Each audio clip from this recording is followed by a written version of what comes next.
Hello everyone, स्वागत है आप सभी का आपके अपने चैनल राहुल गुप्ता, जिसमें आपको मिलते हैं अपडेटेड और क्वालिटी वाइज कंटेंट। और आज हम स्टार्ट करने जा रहे हैं चैप्टर 4।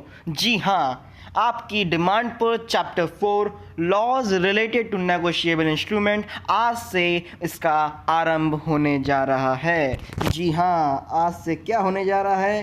आरंभ।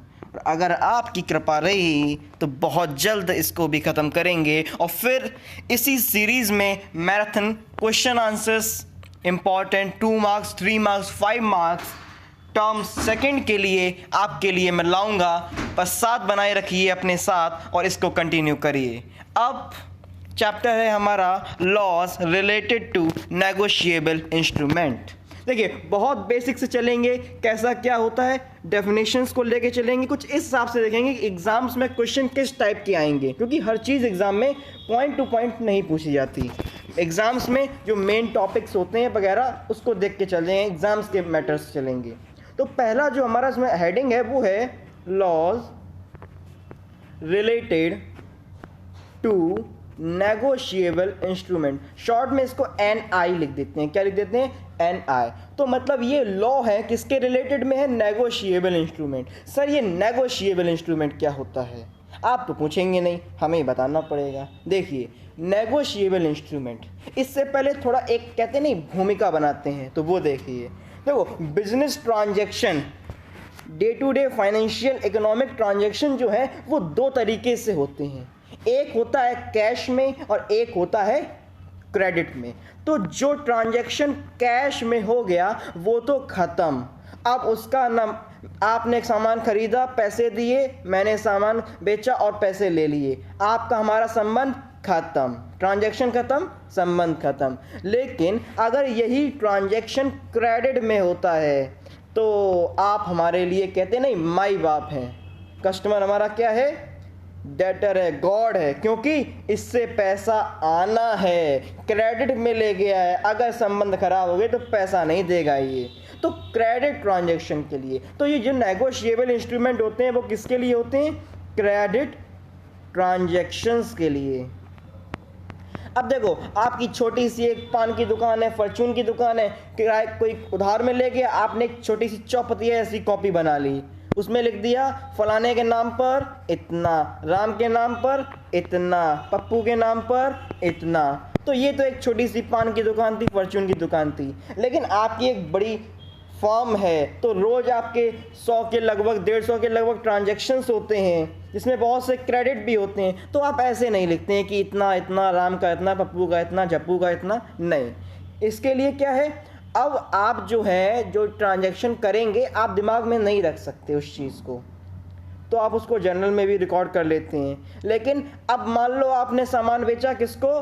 पप्पू ने बेचा झप्पू को। किसको बेचा? झप्पू को। पप्पू ने सामान बेचा, 1 महीने कहा था झप्पू ने कि हम दे देंगे 1 महीने बाद पैसा। जब पप्पू ने 1 महीने बाद झप्पू से पैसा मांगा, झप्पू ने क्या कहा? हम आपके हैं कौन? आपसे तो मैंने सामान लिया ही नहीं था। आपके पास क्या सबूत? कोई नहीं। अब पप्पू क्या बन गए? झप्पू, क्योंकि पैसा नहीं मिला। तो देखो, अब इस चीज़ को सिक्योर करने के लिए पप्पू ने दिमाग लगाया। पप्पू को कौन मिला? जो पढ़ा रहा है तुम्हें, राहुल गुप्ता मिला। पप्पू को मिला राहुल गुप्ता। राहुल गुप्ता ने बताया कि इस पे जो है एक इंस्ट्रूमेंट लिख दो। क्या लिख दो? NI लिख दो। NI लिख दो, इसको दे दो, इसके साइन करा लो, इससे कहो इतने दिन बाद पैसा। अगर पप्पू पैसा ना दे तो कोर्ट में चले जाओ। ठीक, राहुल ने दिमाग बताया, पप्पू ने दिमाग लगाया। पप्पू ने क्या लिख दिया? NI। किसको लिख दिया? झप्पू को। तो ये होता है एक बेसिकली NI जो आप प्रैक्टिकल लाइफ में देख सकते हैं। तो NI की बेसिक डेफिनेशन क्या हुई? देखिए, NI की डेफिनेशन आपको बताते हैं। NI is a signed document. क्या है ये? Signed document. किसने साइन किया? झप्पू ने किया। That promises a sum of payment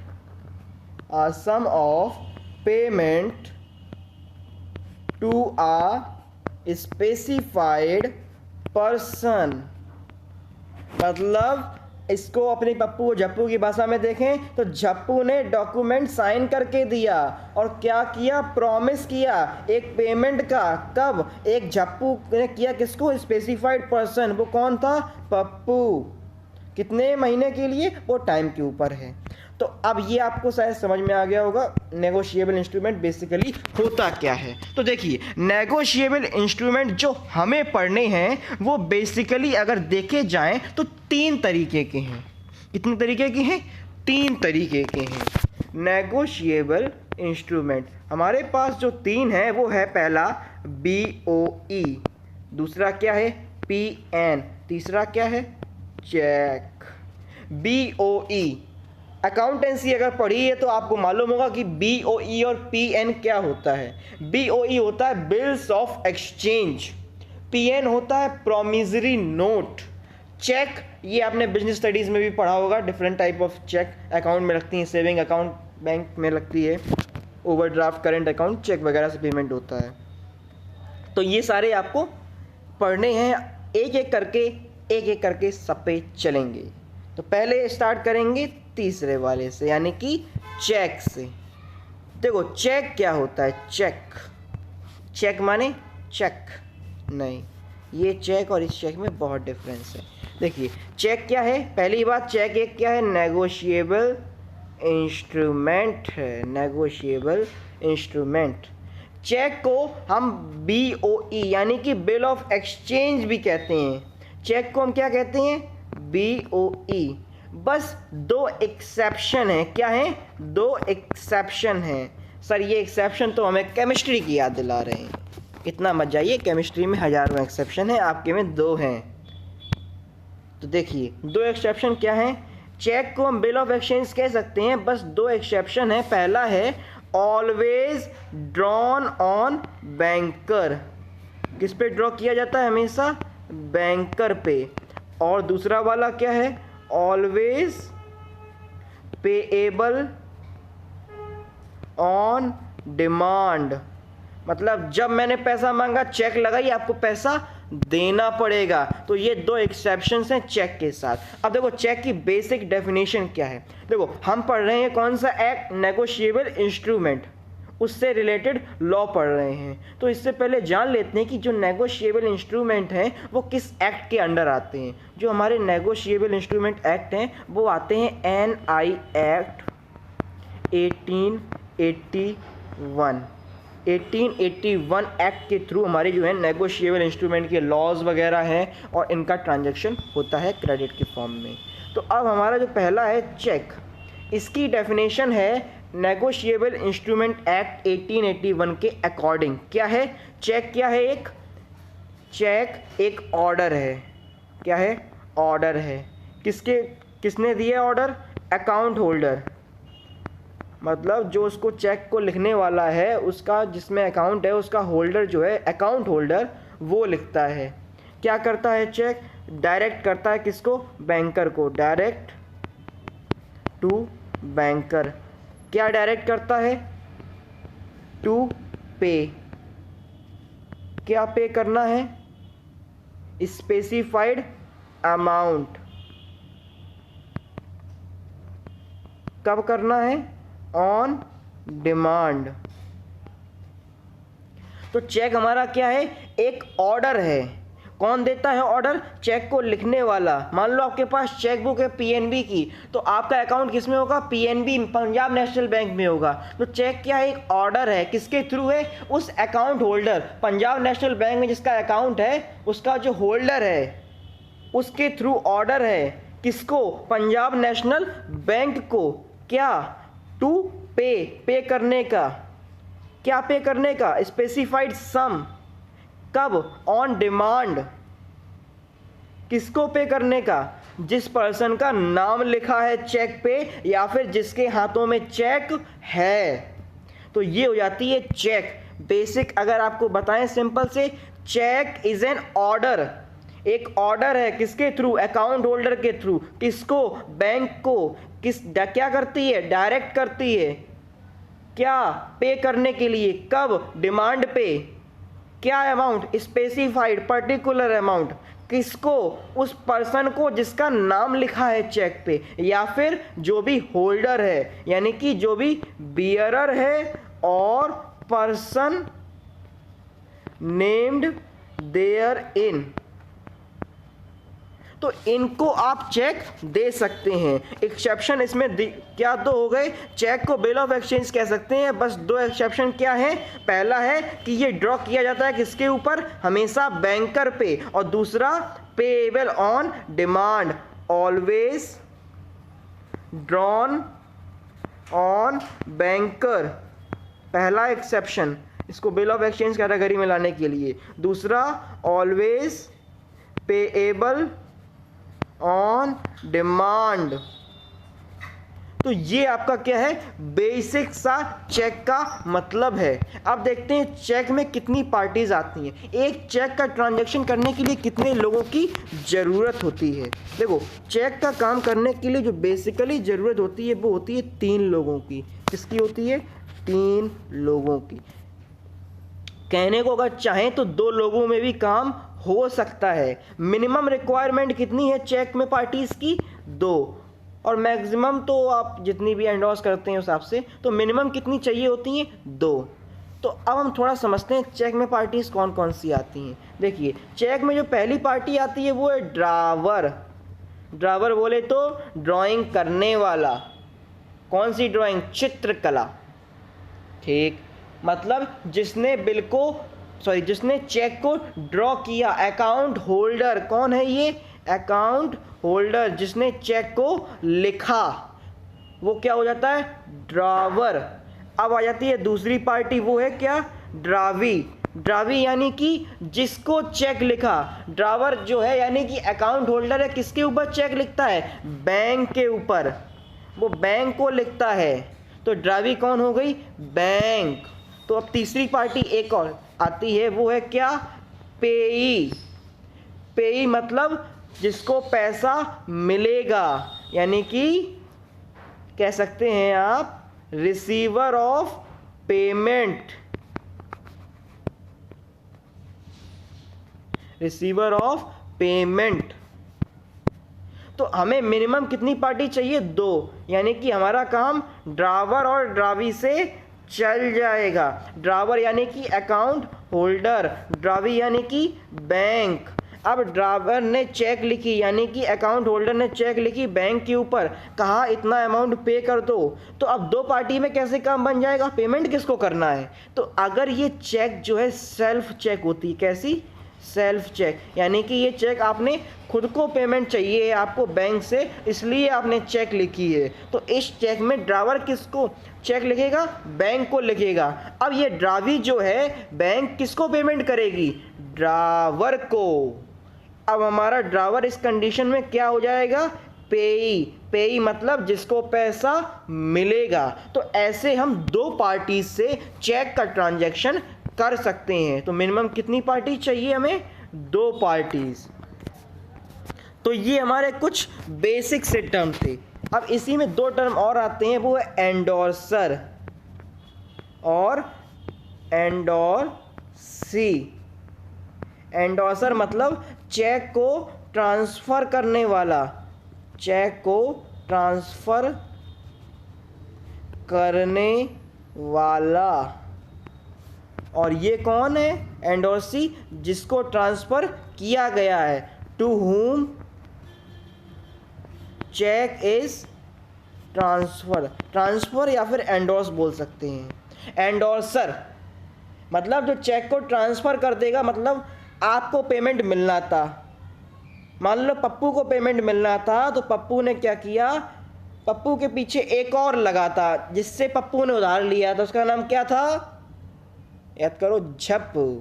हाँ जी, तो पप्पू को पेमेंट देना, तो झप्पू को, पप्पू के पास चेक है, झप्पू ने पेमेंट मांगा, पप्पू के पास पेमेंट नहीं है। पप्पू ने क्या कहा, मेरे पास ये चेक है, अब इसका पेमेंट क्या है, तुम ले लो जाके। तो पप्पू ने क्या कर दिया, चेक ट्रांसफर कर दिया, किसको कर दिया, झप्पू को। तो पप्पू हमारा यहाँ पे क्या हो गया, पप्पू हमारा हो गया यहाँ पे एंडोर्सर, और झप्पू क्या हो गया,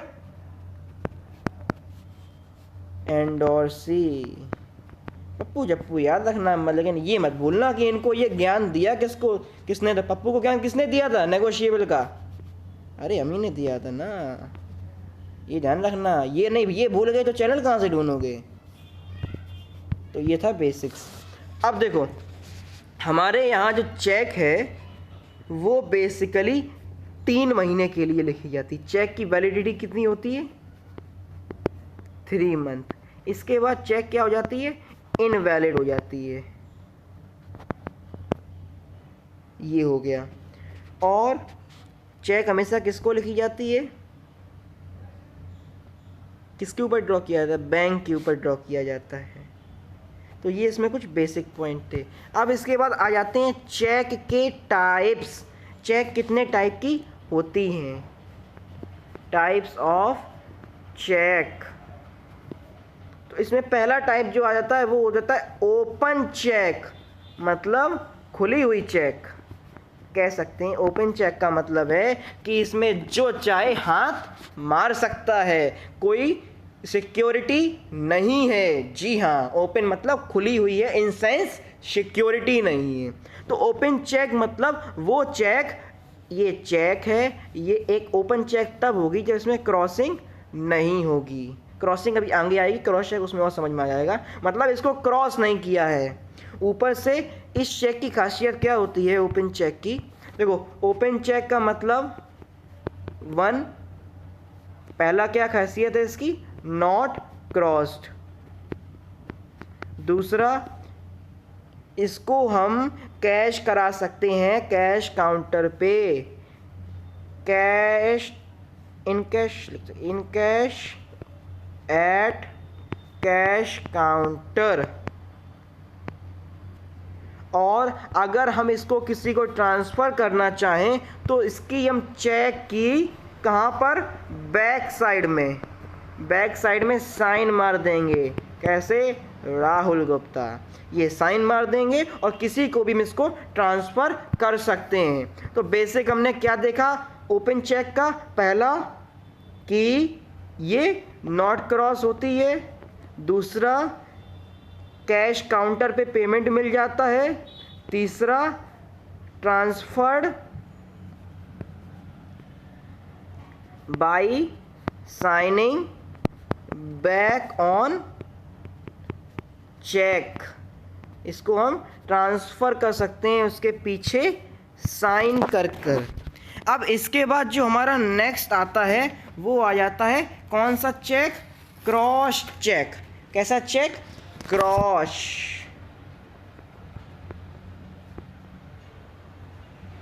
क्रॉस चेक का मतलब एक चेक है, इसको हम 2 स्लेंट लाइन में ऊपर टॉप कॉर्नर पे क्रॉस कर देते हैं। इसका मतलब अब ये चेक जो है कोई भी नहीं ले सकता है, जिसका नाम लिखा है उसको मिलेगा क्या? चेक। अब देखो क्रॉसिंग भी अलग अलग होती हैं। अकाउंट पे, नॉन नेगोशिएबल, अकाउंट कौन सा बैंक है उसमें जानना है तो डिफरेंट टाइप की क्रॉसिंग होती है, इसको आगे देखेंगे। कहने का मतलब क्रॉस चेक ऐसी होती है, फॉर्मेट आप देख सकते हैं। लेकिन क्रॉस चेक की फीचर्स क्या हैं? ये पहली बात तो क्रॉस होती है, इसको जो है कैश काउंटर पे नहीं होता है, ये आपके सीधे क्रेडिट हो जाती है किसमें? बैंक अकाउंट में। तो मेन डिफरेंस क्या निकले? ओपन चेक जो है क्रॉस नहीं होती है, क्रॉस चेक क्या होती है? क्रॉस होती है। ओपन चेक कैश काउंटर पे पेमेंट मिल जाएगा, लेकिन क्रॉस चेक का पेमेंट कहाँ मिलेगा हमें? बैंक अकाउंट में सीधे पहुँचेगा।